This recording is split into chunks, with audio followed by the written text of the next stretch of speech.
What's going on, guys? Welcome back to the channel. So we're gonna go ahead and start today's video off with a water change for these guys right here. You might notice that I'm doing a lot of videos on this tank right here because this is my main project.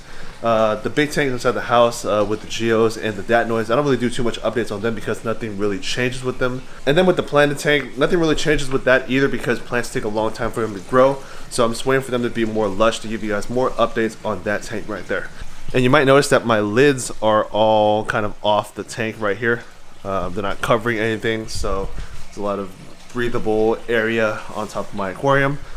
Also took the lids off of my sump, as you can see, and then also off the top of my refugium. They're all just kind of chilling right there. And then I also opened up this vent right here. So this glass lid would usually cover this specific area too, but I went ahead and opened that up. So this tank has more breathable surface area. And the reason for that is in this garage, the temperature is about 80 degrees right now. This is only in the morning. Later on today when it gets more hot, this garage is going to get super warm, and it's going to warm up my tanks drastically. And yesterday when it was really hot outside, this tank went up to about 82 to 83 degrees. So that's kind of an issue. So I went ahead and opened up all my lids. And then this also promotes evaporation, so that's why my water level is kind of low in the sump, and it's causing all kinds of noise like that. But we're gonna do water change anyways, so that's not an issue. I'm gonna go ahead and start on this right now, pick the camera up when I'm done.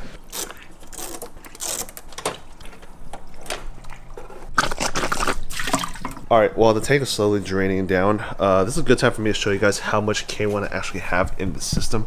As you can see, this side right here is fluidized by this little airstone disc thing or whatever, and then it fluidizes the right side. And then I also use the flow of the bulkhead coming from the tank to fluidize the left side. But you can kind of see how much K1 I have in this system.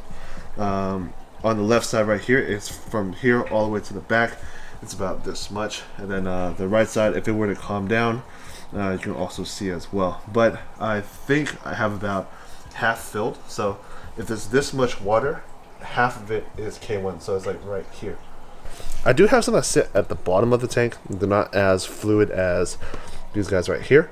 So I have some floating, and then I have some right there. That's how much K1 I have in this system. It's nothing crazy. It's 20 gallon long. It's just pure K1 as my biological filtration for this setup right here. This is the only biker that really comes out during water changes. My CB Lap. He's the one that really swims when it comes to water changes. I'm not too sure if he likes it or not, but as you can see, all of the bikers are kind of laying down in the back, while this guy is just slowly adventuring. So for today's video, we're gonna go ahead and go to the market and find different things that I can feed my bikers. But since there's the whole pandemic going on right now, I don't want to bring this camera right here. It's kind of intimidating. So I'm gonna go ahead and bring a low-key camera like my GoPro and show you guys what it's like to go shopping for fish food at a local supermarket. Say hi to the vlog, yo. Hi. Isn't it too close? No, it's a GoPro. Target right now, dude.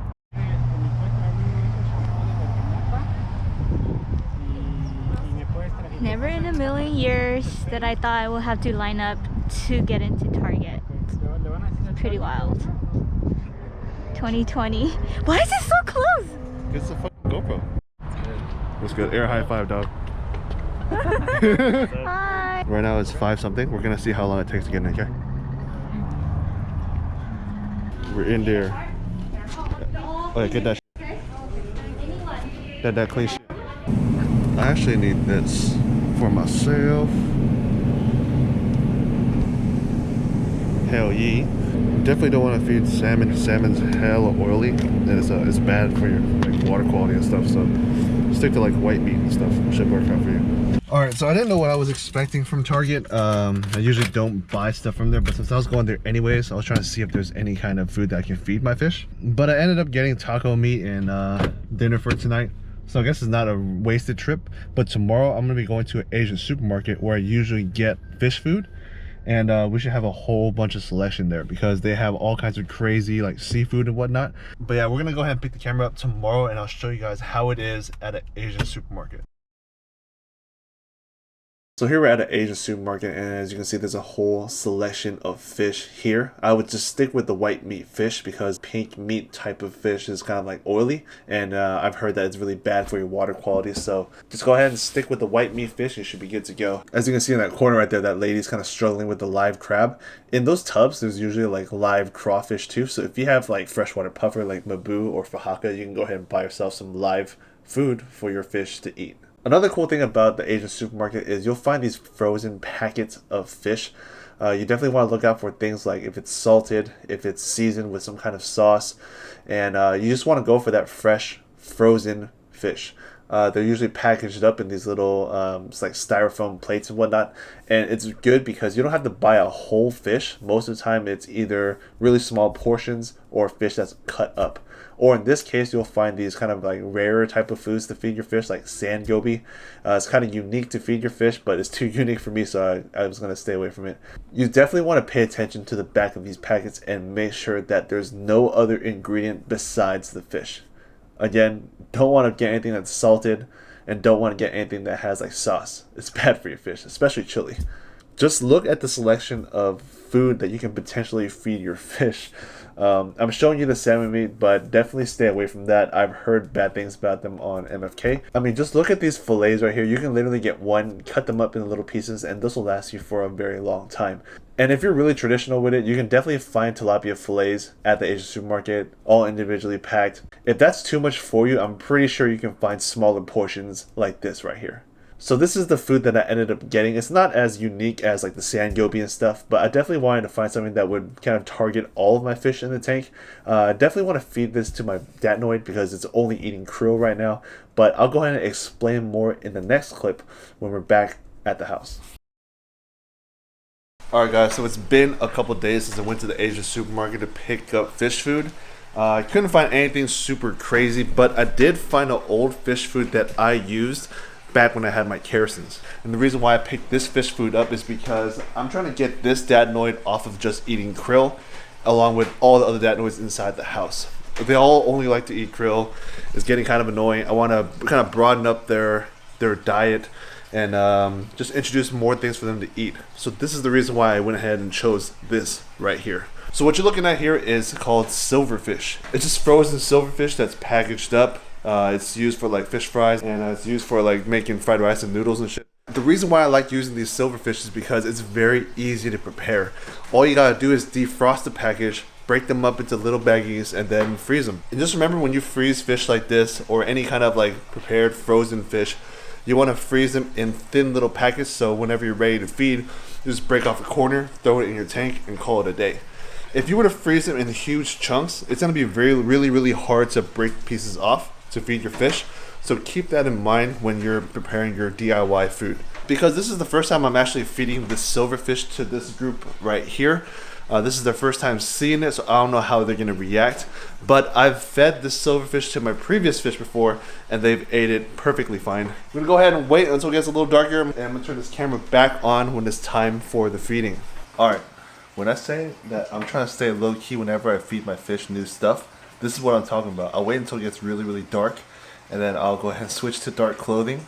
And I also have my long range zoom lens right here, so I have the ability to zoom really far away and still be able to get the footage without being really close to the tank. So let's go ahead and try feeding these guys this new food, and hopefully they'll eat for you guys. First bite right here. As usual, Enli just destroys it. No questions asked. And I wouldn't be surprised if this Enli right here pretty much ate all of the food. So the Anabas has no problem eating. It's a very messy fish, but yeah, it's eating it. And this biker's also eating as well. No problems. This is the other Enli that was hiding in the corner.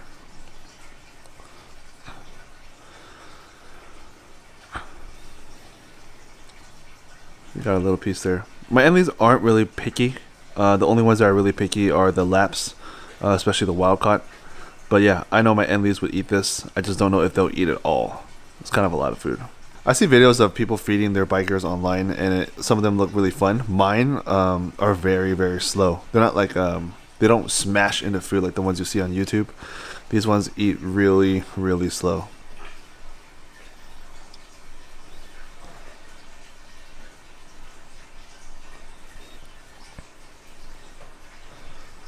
slowly chipping away at it. Oh, big pile?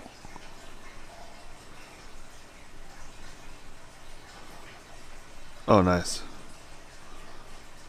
Alright guys, so I ended up going back in the house. I didn't want to wait too long for them to eat. I had the GoPro out there recording the tank right now just to see if we can catch some good footage. As you can see, there's still a lot of food in the tank. I'm gonna have to take it all out anyways. And it looks like everyone kind of calmed down according to my CCTV camera. So that's it for today's video. I just wanted to spend some time to show you guys the type of food that I've fed my fish in the past that I'm going to start feeding all of these guys moving forward. So I'd like to thank you guys for watching. Stay tuned for the next one. And peace, guys.